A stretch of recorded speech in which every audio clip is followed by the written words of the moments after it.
प्यारे बच्चों, अब हम पढ़ेंगे कक्षा 8 का मैथ है, एक्सरसाइज है 9.2।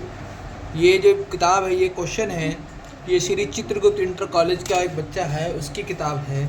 और उसमें क्या कह रहा है, प्रश्न ज़रा ध्यान से पढ़िएगा।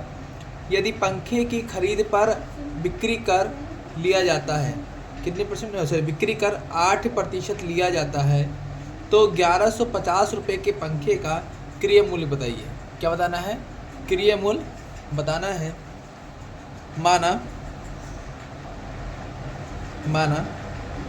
पंखे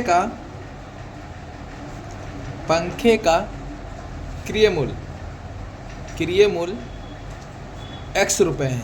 क्या है? x रुपये है। तो भाई बिक्री कर निकालेंगे।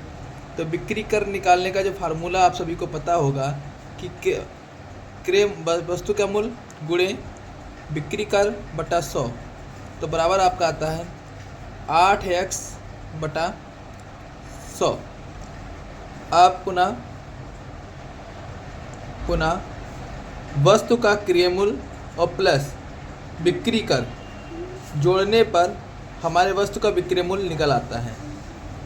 इतना आपको समझ में आ गया होगा। अब इसका देखिएगा, हर अलग अलग है तो क्रॉस मल्टीप्लाई करेंगे। 100 100x और प्लस 8 8x और बटा 100 बराबर आएगा 1150।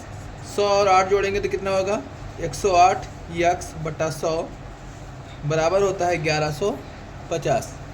अब हम 108x को ऐसे ही रहने देते हैं, ये हो जाएगा 1150 गुणे 100 हो जाता है। अगर मैं इसको फिर पक्षांतर करता हूँ तो 1150 गुणे 100 और बटा होता है 108। भाई ये काटने में बहुत लंबा लगेगा, इसको हम काट लेते हैं। तो 2 चौको 8, 2 पंचे 10 और 2 चौको 8, 2 पंचे 10, 2 चौको 8 काट लिया हमने। और 2 पंचे 10, 2 जीरो 0, फिर से काट लें। 2 दूनी 4, 2 दूनी 4 और 2 सत्ते 14, तो ये हो जाएगा 25 दूना 50। ठीक है। अब इसको देखिएगा, 5 1 6 7, अब इसको 27 आता है। अब इसको हम क्या करते हैं? गुणा करते हैं।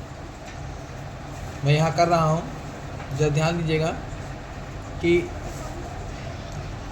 1150 गुणे 25, 1150 गुणे 25 और बटा 27।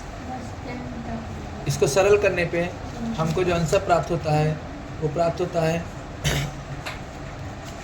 1064.81। अगर सवाल समझ में आया है, इसको सॉल्व करिएगा, देखिए आपको इतना ही आंसर मिलता है।